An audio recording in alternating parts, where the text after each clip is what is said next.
Nananom Asofo, politicians, fellow Africans. We always meet, we always gather. At the end of the day, we gather and then we look at the way forward. But here, we've gathered once again to talk to you about the true state of our nation. Over the decades, we see politicians reading what they think is the true state of our nation to us. But we believe that at the end of the day, we go to the street and we see something totally different. Therefore, we as the citizens of our respective countries, we can't sit idle and watch them always deceiving us. So, we've gathered here once again to give the true state of our nation, precisely, true state of our nation, and nothing but the truth.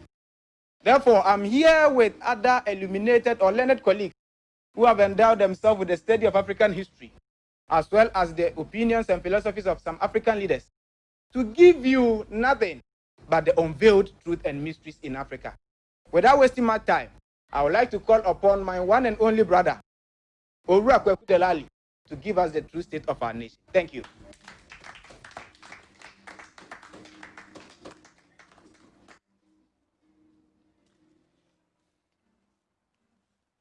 Before I proceed, I'd like to say that I stand in today and I welcome you all into a glorious tomorrow, whose ancestor is yesterday. Mr. Figurehead, before I say anything, I'd like to thank the Odumakumabadie, the source and keeper of your soul and that of mine, for this precious gift of life. You can concur to this by your invocation of the spirit of this great creator of all things through his name. Amen. But don't expect to hear me speak with much elocution, since I'm not trying to be John Boo or even like him.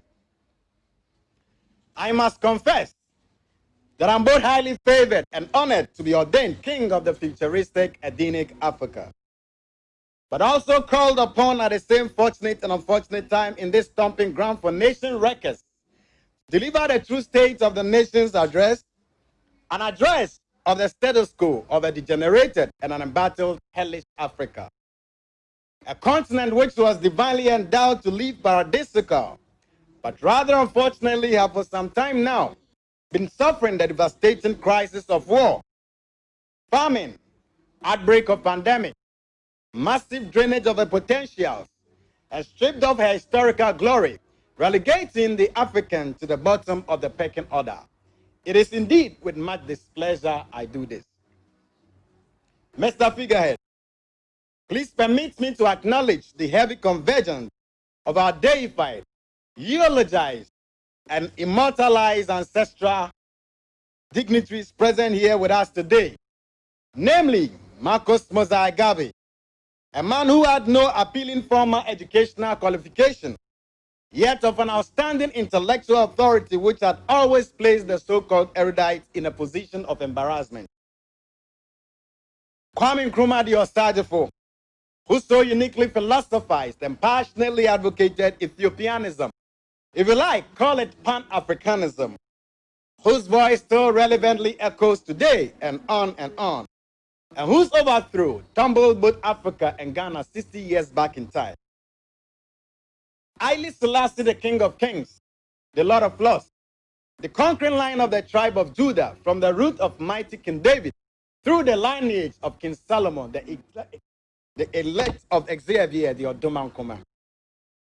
Jomo Kenyatta, Thomas Sankara, Patrice Lumumba, Julius Nyerere, Nnamdi Azikiwe, Nelson Madiba Mandela, and the last but not the least, our most admired brother, Muammar al-Gaddafi, who discovered the secret protective abilities of the African woman and created the avenue for their prowess to be displayed as his bodyguard. Mr. Figurehead, also present here is the highly dignified occupants of the famous and coveted, sacred and mystical, prestigious golden stool, faces of various monarchical umbrellas across the length and breadth of Mama Africa.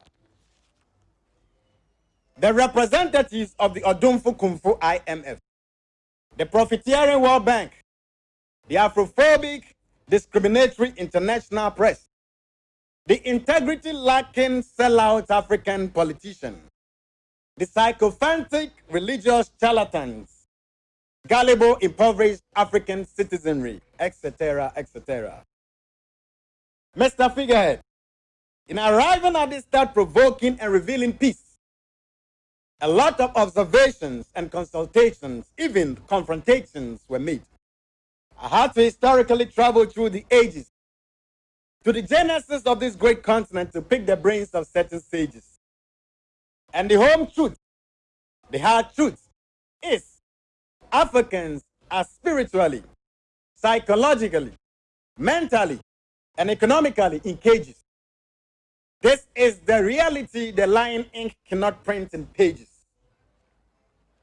Mr. Figurehead, right in the inception of this great continent, the irrefutable cradle of civilization, or prior to the intrusion and invasion of certain dirty and extractive gang of Caucasian bloodthirsty men called colonists and their missionaries, when there were no or less mosques or cathedrals, Africans were highly spiritually enlightened and morally responsible, and Africa the abode of the great creator. But now in the 21st century, in this era of the proliferation of mosques and cathedrals, with the intensity of religious activities, with a successfully propagated concept of a misrepresented, misconstrued, all-knowing, all-powerful, all-loving God living in a 3-bedroom apartment in the skies, coupled with this appreciable advancement in technology, that one would have expected that we should be making progress.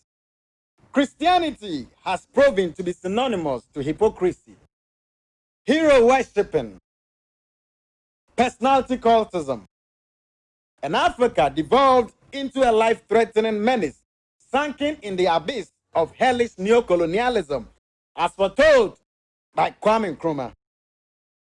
Mr. Figurehead, distant from speaking irreverently of the sacred, to be guilty of the religious crime of blasphemy, I set the record straight. We have completely lost our sense of social consciousness, with the exception of the generation of leaders who fought so hard for the decolonization of our continent. The un-indigenous and unpatriotic ones who took over till now have been stooges and puppets, never having our welfare at heart at all. They have rather strategically mastered the art of mind control, with which they render the masses both mentally and economically broke, so they can be easy and gullible to control, instead of nation building. They don't encourage interritualism, but sadly promote hedonism, of which sexually suggestive or provocative entertainment intended to stupefy and make us consumed by uncontrollable lust and high sexual urges are used. The education we are given is completely empty of the ability to raise our consciousness, to transform our stinking diabolic mentalities. And with our consumption of unwholesome, poisonous, genetically modified products, which have flooded our market as food, our intellects are weakened, and we don't have the ability to bring out intelligent thoughts. When you talk of openness, it is sadly not our minds, but rather embarrassingly in between our thighs. And our leaders poor in moral authority, who are addicted to brainless women of voluminous bosomy and booties, who steal money from the coffers of the nation, have it so lavish, forgetting or ignorant of the fact that the unlawful breakage of the high men reduces high men to crumbs of dry bread.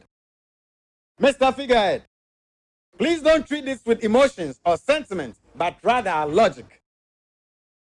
Because as a true son of Ohima Africa, Papebi, I highly appreciate the sacrificial blood of our ancestors I will not be involved in any unworthy sacrilegious act of desecrating Mama Africa, who I so much venerate, like both the biological and ideological progenies of certain traitorous, sycophantic, intellectually barren puppets as stooges who named their prizes in their times to be cheaply purchased, into aligning and conspiring with certain string-pulling external and internal forces to do Africa a great evil of this service are doing now.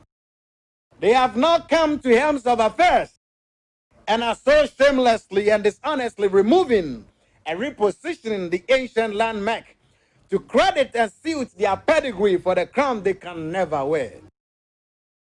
And we are so stupidly singing their laudation. Our superior, feeling ego-tripping intelligentsia, who boast of PhDs and master degrees in sociology, philosophy, ecology, all the FIFIs and GGGs from various places of high learnings, are the very ones into whose hands the mandates of steering the affairs of our nations have always been handed. Yet these masons have proven and exposed their quackery by their inability to prove which stone should fit into which hole, which perfectly explain why we have such a disoriented and a disorganized society.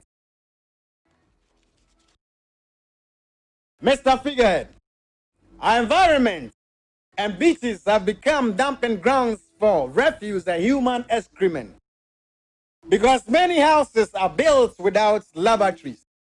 And instead of the poorly handled public ones, we prefer easing in plastic or poly bags to be dumped either around or in drainage systems which we choke with other things. Tribalism, nepotism, favoritism, and partisanism, which undermines nationalism, have become the norm. These and many more ugly and unpleasant cultures displayed by us is immensely contributing to the destruction of our race and continent. And our amoral tradi-religio-political authorities who build their career mysteriously on high mortality of people who have not decided to die, and other dishonest means seem to be relishing and riding with it.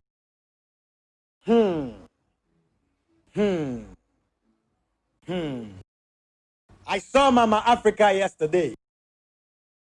She was shedding tears of blood and calling unto her careless children to have her untied.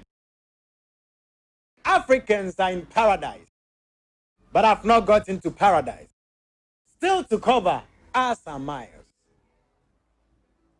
But they rather prefer to live as pitiable parasites. They don't seem to understand that life is diversity, and that no one particular person or group of people should be allowed monopoly over its opportunities. Mr. Figurehead, this is the true state of the nation's address. From ghetto, street, outcast of society's perspective. Not the usual carefully written, edited, re-edited, propagandized ones we have been hearing from the authorities in centuries. Thank you all for coming. And the God who found it so necessary also to create the black man and to place him in the most appropriate place of his creation, bless you all for coming. Long live Africa. Long live us all.